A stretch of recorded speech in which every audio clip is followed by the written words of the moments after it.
ètiques cristianes... Veig que estan apurant els dos al minut d'or, però el minut d'or s'ha acabat. A la segona part parlarem de finançament. Potser setmanes posteriors tindré que parlar d'aquest tema una altra vegada quan hi hagi aquestes lleis de desenvolupament que diu el senyor Miró que estan en aquest moment al Parlament. Però de moment veiem el que diuen els nostres telespectadors. Sandra Sabatés. Hola de nou. Doncs molts dels mails que hem rebut fan referència a qüestions que s'han tractat aquesta nit, ara mateix en parlarem, però si els sembla comencem destacant-ne un que fa referència als incidents que han envoltat els actes de campanya del Partit Popular aquests últims dies, com saben. La Susana Ribas, de la Selva, ens pregunta per què només es parla de les provocacions, dels insults que van dirigits al PP, quan en realitat molts polítics del PSC, com és el cas de la consellera Montserrat Tura o del ministre José Montilla, també han estat increpats per maulets i no se n'ha parlat, en canvi, als mitjans de comunicació. La Susana ens pregunta, potser és perquè els socialistes no responen a aquestes provocacions. I diu, creuen que hi ha intenció del Partit Popular i també d'alguns mitjans de comunicació de rendibilitzar políticament aquestes accions? Aquí queda aquesta pregunta que intentarem contestar ara mateix en aquesta segona part del programa. Com els dèiem, hem rebut també molts missatges de ciutadans sobre qüestions que s'han debatut en aquesta primera part, punts de l'Estatut que han estat motiu de discrepància bàsicament pels sectors catòlics de la societat.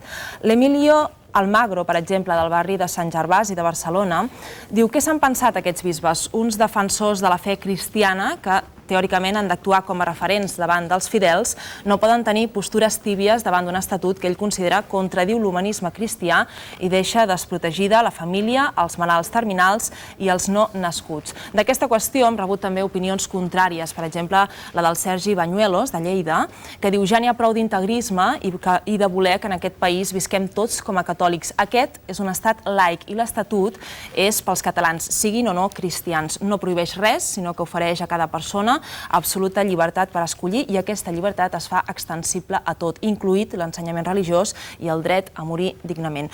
Un altre dels apartats de l'Estatut que ha aixecat polseguera és, com saben, el finançament. I ara que s'està negociant aquest Estatut de les Illes Balears, en Salvador Suárez, de l'Eixample, ens fa la següent reflexió. Diu, acabo de llegir que a les Balears el PP i el PSOE s'han posat d'acord per aprovar un estatut que tindrà un sistema de finançament que, si fa no fa, és força similar a l'Estatut català.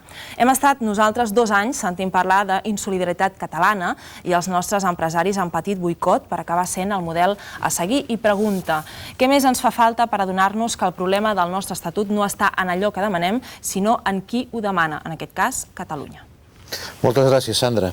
Bé, en aquesta segona part del programa canviem del títol primer que parla dels drets i deures, passem al finançament, que és una de les coses que més s'ha discutit de l'Estatut. Aquest Estatut millora el finançament de Catalunya o no el millora. Per això tenim dues economistes, en primer lloc a la meva dreta, Núria Bosch. Bona nit. Senyora Bosch és doctora en Ciències Econòmiques per la Universitat de Barcelona, és catedràtica d'Hisenda Pública també a aquesta universitat, és membre des de l'any 2001 de la Comissió Mixta de Valoracions Estat-Generalitat i ha format part dels comitès que han estudiat les balances fiscals, tant el de la Generalitat de Catalunya com el de l'Estat espanyol. O sigui que és una experta, suposo, en balances fiscals. I després a la meva esquerra forma també, part de la plataforma Jo Sí, o sigui, partidaris de l'Estatut. I a la meva esquerra tinc també economista, també doctora en Ciències Econòmiques, Elisenda Palucia, que és professora de Teoria Econòmica també de la mateixa Universitat de Barcelona en aquest moment, té un màster en Economia Internacional per la Universitat de Yale i ha sigut una impulsora del manifest per una Catalunya més pròspera, rebutgem aquest estatut. I és membre també de la plataforma Economistes pel No. Bona nit, senyora Palucia. La primera pregunta seria per què no aquest estatut? Perquè no suposa cap millora en finançament. No canvia el model de finançament ni garanteix més recursos per a Catalunya. La Generalitat seguirà recaptant els mateixos impostos que recapta ara, no recaptarà cap nou impost. L'Agència Tributària Catalana serà la Direcció General de Tributs canviada de nom. El sistema de finançament serà el mateix que hem tingut en l'actualitat, en el qual l'Estat, a través de la LOFCA i després d'una negociació multilateral amb totes les comunitats autònomes de règim comú, fixa les necessitats de despesa de cada comunitat autònoma. Ara augmenten els tributs cedits, però si amb aquests impostos cedits superem aquesta xifra que l'Estat haurà marcat per a Catalunya i per a les altres comunitats autònomes haurem de tornar a la diferència, com ja li passa ara a les Illes Balears i a Madrid. El fons de suficiència és aquest mecanisme d'ajustament del sistema. Per tant, més tributs cedits no garanteixen més recursos. I d'altra banda, tampoc estan garantides més infraestructures, a diferència del que es diuen els mitjans. Molt bé, senyora Bosch. Doncs jo discrepo... Per què sí? Discrepo totalment de l'Elisenda. Crec que és un canvi de model, respecte a l'Estatut del 79 i el model de finançament que ha anat condicionant la LOFCA. Precisament aquest estatut posa en pla d'igualtat la LOFCA i, per tant, l'Estatut queda en el mateix nivell, és a dir, no sometem l'Estatut a la LOFCA com ho feia el 79, el del 79, per això vol dir que si canvia la LOFCA no necessàriament haurà de canviar l'Estatut, es diu que s'han d'interpretar harmònicament, i llavors, doncs, suposarà un augment de recursos, ja que es dona més autonomia tributària, més poder tributari a la Generalitat, hi ha un poder tributari compartit, i el que per mi és el més rellevant és que es canvia el criteri de solidaritat. Això fa que no es penalitzi a les comunitats més riques com ara el sistema de solidaritat que tenim ho fa. Si cas, després entrem i dic per què crec això. Per tant, jo crec que aquestes són les avantatges més importants, llevat que després també jo crec que es potencia la bilateralitat, es dona més competències a la comissió mixta, es garanteix que el dèficit en infraestructures de l'Estat a Catalunya disminuirà, hi ha una garantia perquè els resultats del model de la Generalitat de finançament s'equipari als resultats del model foral. Per tant, totes aquestes qüestions crec que realment suposen un canvi de model i, per tant, un canvi substancial respecte al que tenim ara. Una de les coses que s'ha dit és que fins ara les inversions de l'Estat a Catalunya, penso que en els últims anys estan representant un 12% del total de les inversions de l'Estat, i que el nou Estatut el que garanteix en una disposició addicional és que per un període, penso que és de 7 anys, l'Estat garanteix que aquestes inversions seran equiparables a el que Catalunya representa sobre el PIB, el 18%. El 18,8% del PIB. Això no és exacte. El que diu exactament aquesta disposició addicional tercera és que les inversions de l'Estat a Catalunya s'han d'equiparar al pes del PIB de Catalunya, que és el 18,8%, però aquest percentatge s'ha de fer sobre les inversions estatals exclòs el fons de compensació interterritorial. Aquest fons de compensació interterritorial és un fons que ha estat destinat exclusivament a les regions pobres i al qual Catalunya no hi té dret. Per tant, jugant amb aquest fons de compensació interterritorial, pujant-lo, podran complir estrictament l'Estatut i no necessàriament invertir aquest 18,8%. De fet, aquest fons de compensació interterritorial actualment és petit, és només un 5,6% del total de la inversió. Però ja d'entrada, quan es diu el 18,8%, no és correcte. Si hem de restar aquest fons de compensació interterritorial a la inversió, sobre el total de la inversió estatal amb xifres de l'any 2006, seria només el 17,7%. Amb xifres del 2006 no estaria malament, perquè ara l'Estat inverteix a Catalunya el 14,5%. Però què passa? Què ha anunciat l'Estat que farà? El promís dels últims anys és el 12%. Sí, i l'any 2006 el 14,5%. 14,5%, xifres del 2006, estic comparant anys a anys. Bé, doncs, què va anunciar el ministre Solbes una setmana després de signar l'acord Mas Zapatero, i ho va publicar al País, que l'Estat pensa duplicar aquest fons de compensació interterritorial. No només això, sinó que tota aquesta negociació de bilateralitat, res. Es farà tot a nivell multilateral en el Consejo de Política Fiscal i Financera, on estan representades les 17 comunitats autònomes i on ja s'ha constituït una comissió tècnica de la qual la doctora Bosch, la meva companya de la facultat, en forma part en representació de Catalunya, i és una comissió tècnica que prepararà els treballs d'aquest Consejo. Bé, doncs aquí porto el document que ha presentat la Junta d'Andalusia en el Consejo de Política Fiscal i Financera, i a la seva pàgina 18, que ha preparat la Consejeria d'Economia d'Andalusia, demanen, la seva proposta que porten per la nova LOFCA és que el fons de compensació interterritorial, del qual ells es beneficien però Catalunya no, es tripliqui. No només això, diuen que el fons s'hauria de dotar amb l'equivalent al 0,3% del PIB nacional, la qual cosa equival a triplicar l'actual fons. A veure, jo a més, voldria intervenir perquè tinc una altra interpretació. Demanen que, a més s'estableixi que aquest fons augmenti per compensar la pèrdua de fons europeus d'aquestes regions pobres amb Europa? Molt bé. A veure, Doctora Bosch. primer de tot, l'article aquest que fa referència a la inversió és un reconeixement a que Catalunya té un dèficit infraestructural important. Per tant, això què vol dir? Si és un reconeixement a aquest dèficit, és que en el futur se li ha de compensar aquest dèficit. Per tant, vol dir que en el futur la inversió que l'Estat ha de fer a Catalunya ha de ser superior a la que tenim actualment. Llavors, l'altra qüestió és com s'ha de calcular això. I aquí és el que jo discrepo de la interpretació que fa l'Elisenda. És cert que l'Estatut diu la inversió en infraestructures de l'Estat exclòs el fons de compensació territorial, però diu exclòs, no diu restat. Llavors, què passa? La inversió de l'Estat està en el capítol 6. El fons de compensació és una transferència de capital que està en el capítol 7. Per tant, si nosaltres agafem el volum d'inversió del capítol 6, ja està exclòs el fons de compensació. Ja no l'hem de restar. Per tant, són dues variables que poden tenir un creixement independent. És a dir, el fons de compensació pot créixer i la inversió capítol 6 que dedica l'Estat també pot créixer igualment i, per tant, la nostra base de càlcul no canvia. El debat és una interpretació. Però també és una interpretació la teva. Senyora Palucia, clar, tot es tindrà que discutir. El que passa és que jo no voldria entrar en un debat molt tècnic.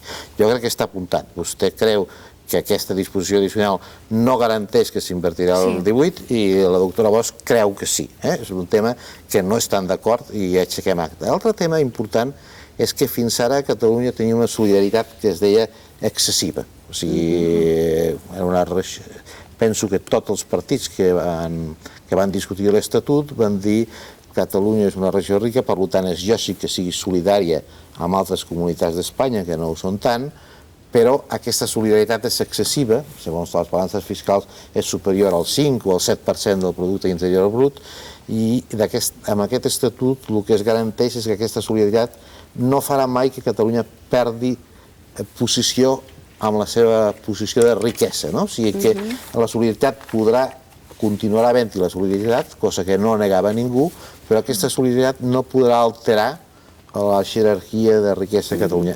És així? Això és un principi genèric, el que passa que s'ha redactat de manera tan genèrica en l'Estatut que no ens protegeix. El senyor Zapatero va venir a Catalunya Ràdio el dia 30 de maig y va a decir exactamente això, tinc la transcripció del que va dir. Disculpe, pero eso no es correcto, no hay una alteración del orden de la renta per cápita, y quien diga eso es que de verdad no conoce los datos. El estatuto contiene una cláusula de salvaguarda para que no pase, però hoy no passa i no ha passat nunca. I, efectivament, el senyor Zapatero té raó. He portat les xifres. De fet, aquest principi, que va sortir d'una sentència del Tribunal Constitucional alemany, va ser quantificat per primer cop pel catedràtic de la Pompeu Fabra, Guillem López Casasnovas, amb Jordi Pons i Novell, en aquest llibre que van publicar aquest any. Aleshores, ells, quan plantejaven aquest principi, el que deien és que això s'havia de redactar de manera que l'ordre que no s'hagués d'alterar és el de la renda per càpita de Catalunya, la renda disponible ajustada per preus, ajustada pel diferencial de preus, és a dir, calculada en poder de compra. Calculat en poder de compra, tenint en compte les diferencials de preus entre comunitats autònomes, sí que s'altera l'ordre, el rànquing de rendes per càpita disponible per habitant, de rendes per càpita disponible de Catalunya. És a dir, per exemple, passa de ser la quarta en renda primària a ser la cinquena, això en xifres de l'any 2003. Però en renda disponible per habitant a seques, sense aquest afegitó de la paritat de poder de compra, seguim igual. No hem perdut llocs en el rànquing. Per tant, i com que s'ha redactat d'aquesta manera genèrica en l'Estatut, això no ens protegeix. És una clàusula de salvaguarda que no ens protegeix. Què passava amb aquests principis? Aquests principis estan bé, són principis inspiradors de la solidaritat, que en el model del 30 de setembre no vam quantificar una xifra de solidaritat, ni vam marcar un límit. Convergència fins al final ho va intentar, però al final no se sap ben bé què va passar el dia 29 de setembre i no es va acabar fixant un límit. Per això també es diu que no es podia quantificar res del 30 de setembre. Però quina era la diferència? Que el 30 de setembre, amb el model del Parlament, aquests principis, com s'havien d'interpretar? Doncs s'havien d'interpretar amb una Generalitat que recaptava tots els impostos a Catalunya i que en una comissió mixta bilateral, seient davant amb l'Estat, s'havien de posar d'acord la Generalitat amb els diners a la seva caixa per dir et pago tant per serveis i competències de l'Estat, et pago tant per solidaritat. Per tant, havien d'interpretar-se genèrics. Ara s'haurà de fer amb totes. Senyora Bosch, jo el que els prego és que evitin una mica l'excés d'especialització perquè ens puguin seguir tots els espectadors. A veure, jo crec que la interpretació que fa ella d'aquest principi que s'ha dit de l'ordinalitat també discrepo. La faig jo i la fa el senyor Zapatero. Bueno, però discrepo també del senyor Zapatero la que fa. Jo crec que precisament l'Estatut actual estableix les pautes que dona garantia que tindrem més recursos que els que tenim actualment. Actualment Catalunya està amb el 96% de la mitjana. És a dir, si la mitjana d'ingressos per càpita és 100, Catalunya està al 96. Amb una capacitat fiscal que estem al 125%. O sigui, un 25% per sobre la mitjana. Per tant, som rics, però a l'hora de la veritat ens quedem amb menys ingressos que la mitjana. Després d'aplicar-se aquest estatut, jo crec que hi ha garantia perquè ens quedem per sobre la mitjana. Per què? Primer, les necessitats de despesa de la Generalitat es diu que es calcularan amb variables que seran molt més favorables a Catalunya. Entre elles, immigració, entre elles, costos diferencials, que vol dir l'IPC més gran que tenim a Catalunya, o, per exemple, exclusió social. Segon, es diu que els ingressos de la Generalitat han d'estar d'acord a la seva capacitat fiscal. Per tant, què vol dir? Que si per la seva capacitat fiscal Catalunya està per sobre la mitjana, o dit d'una altra manera, els catalans paguem impostos per sobre la mitjana, també els ingressos de la Generalitat han d'estar per sobre la mitjana, han d'estar d'acord a aquest poder tributari que tenim, aquesta contribució impositiva que fem. I tercer, hi ha allò de l'ordenació. Però l'ordenació s'ha d'interpretar el següent. Es diu, Catalunya està a la quarta posició en ordenació de rendes per càpita. Si fem un rànquing i posem totes les comunitats autònomes en termes de renda per càpita, Catalunya està a la quarta. Què vol dir? Que després d'actuar els mecanismes de solidaritat, Catalunya ha d'estar a la quarta amb ingressos per càpita. No és que hagi d'estar a la quarta amb renda per càpita, amb ingressos per càpita. Per tant, la renda el que ens dona és la posició que hem de tenir, ens dona lloc. És un indicador de capacitat fiscal. Per tant, vol dir que hem de tenir uns ingressos per... que hem de tenir uns ingressos per càpita, per tant, també si posem el rànquing de comunitats autònomes pels seus ingressos, hem d'estar a la quarta, una vegada hem fet la contribució a la solidaritat, igual que estem al quart lloc amb renda per càpita. Saps què passa? Que això serà la interpretació que facin els tècnics de la Generalitat, però això s'haurà de discutir a 17 i serà una olla de grills. Tu, per exemple, estàs comentant que hi ha variables que hem afegit jo perquè ho entenguin els espectadors, és a dir, el model funciona de la següent manera. Necessitats de despesa, una fórmula en la qual intervenen diferents variables. En aquests moments, la principal és la població, i després intervenen altres, per exemple, dispersió, menys. Es diu que ara Catalunya ha aconseguit posar immigració.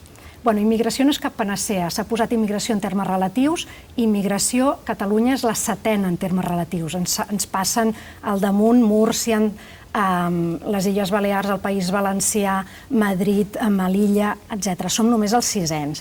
D'altra banda, què passa? Que Andalusia, en el projecte que presenta, doncs no hi ha immigració, perquè a ells no els hi va bé immigració, perquè són els que tenen menys immigrants.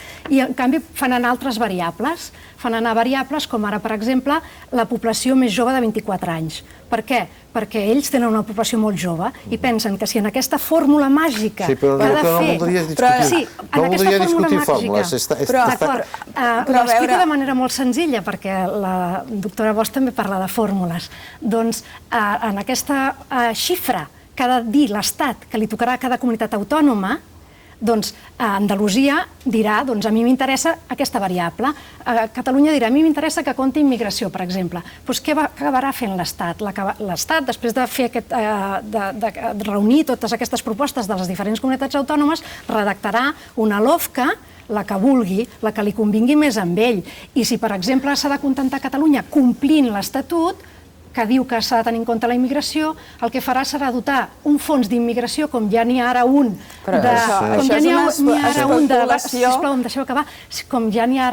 de baixa densitat de població, que afavoreix Aragó, que el van ficar per afavorir Aragó, doncs fixaran un fons petit de 50 milions d'euros per tots i que comptarà immigració. Però vostè diu que l'Estat farà el que vulgui. No, l'Estat farà una LOFCA que tindrà que ser aprovada pel Parlament.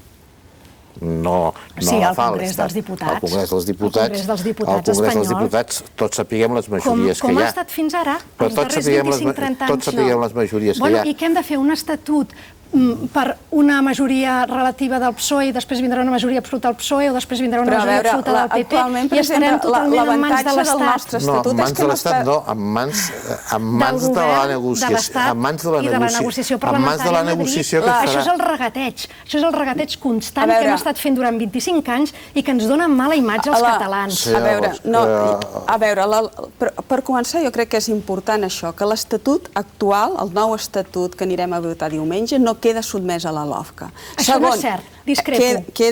No queda sotmès a la LOFCA. Segon, afirmació. Els temes de solidaritat és una qüestió multilateral. És a dir, el nostre estatut no pot decidir qüestions que s'han de negociar. Per tant, aquest estatut és bilateral amb les qüestions que des de l'estatut es poden regular i multilateral amb aquestes altres qüestions. Tercera qüestió. Jo crec doncs, que precisament la Comissió Mixta de Valoracions se li doten de moltes més competències que l'actual. És una comissió que paritària, Estat Generalitat, que fins i tot es canvia la presidència i serà rotatòria. Una vegada la presidència la tindrà la Generalitat i de l'Estat, quan ara sempre la té el Ministeri d'Hisenda. Per tant, la bilateralitat es potència i tot el que fa aspecte a l'aplicació de l'Estatut ho ha de decidir aquesta comissió mixta. Per tant, no hem d'anar a una taula de negociació on hi hagin totes les comunitats autònomes. És només la qüestió de la solidaritat que s'ha de negociar multilateralment perquè, lògicament, afecta tercers. En aquest moment ens queden 7 minuts de debat i hi ha dos temes que jo voldria que es tractessin. Primer és la de l'agència tributària i després són els impostos cedits. Jo crec que aquí hi ha un punt molt important, que és que l'Estat cedeix molt més. Per exemple, l'IRPF en aquest moment hi ha el 33% cedit a la Generalitat, passa a ser el 50%, si no m'equivoco, l'IVA passa del 35% al 50% i els impostos especials passen del 40% al 58%.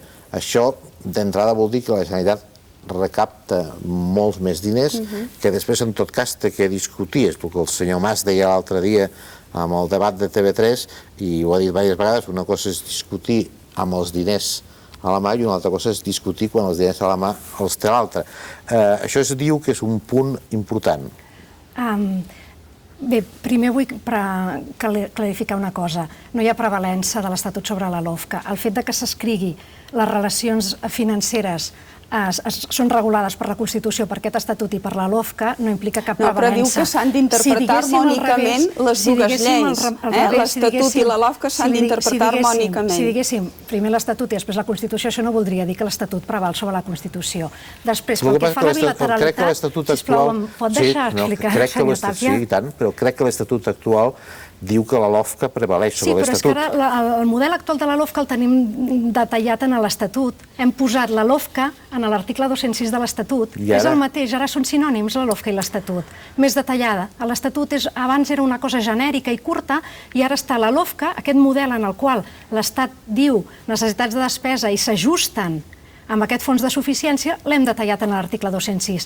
Pel que fa a la bilateralitat, tota la bilateralitat d'aquest estatut ha quedat totalment desfeta per aquesta disposició addicional segona, que abans no existia, dels acords amb el govern de l'Estat, que diu que si l'Estatut estableix que la posició del govern de la Generalitat és determinant per a conformar un acord amb el govern de l'Estat, i aquest no l'acull, és a dir, l'Estat no està d'acord amb la Generalitat, el govern de l'Estat ho ha de motivar davant la Comissió Bilateral Generalitat-Estat. Només ens ho han de justificar. No hi ha cap bilateralitat. I pel que fa a l'autonomia financera... Li hem entès. Anem als impostos. Anem als impostos. No vol dir que pugem del 33% de l'IRPF al 50%, que pugem del 35% d'IVA al 50% i del 40% d'especials al 50%, no vol dir que tinguem més recursos, ni vol dir tampoc que els tinguem i després haguem de tornar. Això és com aquest això de l'autonomia financera posaré un exemple molt senzill perquè m'entengui la gent que ens està escoltant, que ens estenguin els ciutadans que no són experts en economia. Això és com aquell que amb 1.500 euros no arriba a final de mes, perquè no pot pagar l'hipoteca, per exemple, i li va demanar al seu cap un augment de sou. I el seu cap li diu, mira, augment de sou no, xifra de necessitats de despesa, que és la que haurem de decidir amb la LOFCA i a discutir-nos amb Andalusia, Extremadura i tota la pesca. Augment de xifra de sou, no. Però si vols et pagaré el dia 15 en lloc del dia 30. Això és autonomia financera? Bé, jo penso que una qüestió important és que ara tots els ingressos de la Generalitat vindran dels impostos que paguin els catalans, no dependrem de les subvencions que venen de Madrid, i llavors, lògicament, com que volem ser solidaris, i suposo que molts hi estem d'acord amb la resta de l'Estat, doncs farem una aportació a la resta de l'Estat. I, per tant, aquesta aportació com es calcularà? Doncs en funció de la nostra despesa, doncs el que recaptem per sobre la nostra despesa, una part, això ha de veure com ho hem de decidir, un percentatge, l'aportarem a la solidaritat. Després, jo crec que un pas important també és que es dona més capacitat normativa a la Generalitat. És a dir, la Generalitat podrà decidir sobre, per exemple, l'IVA o els impostos especials, qüestions, elements tributaris, perquè actualment sobre l'IVA i aquests impostos no tenim cap capacitat de poder decidir ni el tipus efectiu, ni les excepcions, etc. Per tant, un altre punt important. I l'altre, el de l'administració tributària, és a dir, es crea l'Agència Tributària de Catalunya que gestionarà tots els tributs cedits totalment. Això vol dir ja més, és a dir, ara l'impost de patrimoni, que està cedit totalment, el gestiona l'Estat, doncs a partir d'ara ho farà la Generalitat. L'impost d'electricitat, l'impost sobre transport, l'impost sobre vendes minoristes, aquests passaran a gestionar-se per l'Agència Tributària. I després es forma el consorci per gestionar els altres impostos que el rendiment es comparteix amb l'Estat, que sembla lògic que si un impost, el seu rendiment, el comparteixis amb l'Estat, també la gestió sigui compartida a través del consorci. Per tant, aquest jo crec que és un pas important pel que fa a l'autonomia tributària, que, com he dit, és un poder tributari compartit. A l'agència consorciada aquesta, que és un dels temes... És que si no puc... Senyor Tàpia, vull dir... Crec que estic segur que si hem pres el cronòmetre, vostè ha parlat més. O sigui, em sembla molt bé, però hi ha un tema que en aquest moment vull citar. L'agència consorciada em diu que és el futur, però no és obligatori. O sigui, es crea l'Agència Tributària de Catalunya, l'Agència de l'Estat continua funcionant i es diu que es crearà una agència consorciada, però això no està garantit, això dependrà... No, es diu que en 2 anys s'ha de crear aquesta agència consorciada. Però es diu que aquest consorci s'ha de crear per fer les funcions que li vulgui delegar l'Estat. I el senyor Pedroche, el director general de l'Agència Tributària, ens va anunciar la setmana passada que aquestes funcions no seran ni tan sols recaptació i que només seran col·laboració amb la Generalitat per dissenyar les campanyes informatives... Ara ens queden 2 minuts. Per dissenyar les campanyes informatives de l'IRPF. El que diu el senyor Pedroche, molt de respectes, és el director general de l'Agència Tributària de l'Estat. Però jo crec que el que s'ha de fer és intentar aplicar el que diu l'Estatut, i el que diu l'Estatut és que s'ha de crear el consorci, independentment del que digui el senyor Pedroche. Senyora Palucia, li dono 30 segons i després té 30 segons la senyora Bosch i ja acabem el debat. El que diu el senyor Pedroche és el que diu l'Estatut, que és que aquest consorci farà les funcions que li vulgui delegar l'Estat. Les que ens vulgui delegar el senyor Pedroche o el senyor que sigui que dirigeixi l'agència seran els que farà el consorci. D'altra banda, quan la senyora Bosch ens diu que ara, doncs mira, això de que haguem de donar diners a l'Estat, el fons de suficiència està bé perquè hem de fer solidaritat, no. L'Estat es queda el 100% de l'impost de societats, el 50% de l'IRPF, el 50% de l'IVA, el 42% dels especials, més aquest fons de suficiència d'anivellament que portarem, que potser seran 1.700 o 1.800 milions d'euros. Solidaritat no és tot això. Els serveis és una gran part, no és només el fons de suficiència, una gran part d'aquests impostos que es queda a l'Estat, 100% de societats, ja van a solidaritat amb les altres comunitats autònomes. De fet, també es va quantificar, hi ha diversos estudis que han quantificat el que són serveis i competències de l'Estat exclusivament i no superen el 15% del total dels impostos que paguem els catalans. Molt bé, senyora Bosch. A veure, jo crec que la solidaritat s'ha de demostrar a través dels fluxos fiscals que hi hagin entre les comunitats autònomes i, per tant, si Catalunya té els recursos suficients per finançar les seves despeses i després ha de fer una aportació a la resta de comunitats autònomes, doncs ho ha de fer d'una manera explícita a través d'una subvenció que quedi plasmada aquesta aportació. I això és el que ara actualment queda garantit amb el nou Estatut. És a dir, una transferència clara i explícita, cosa que actualment no queda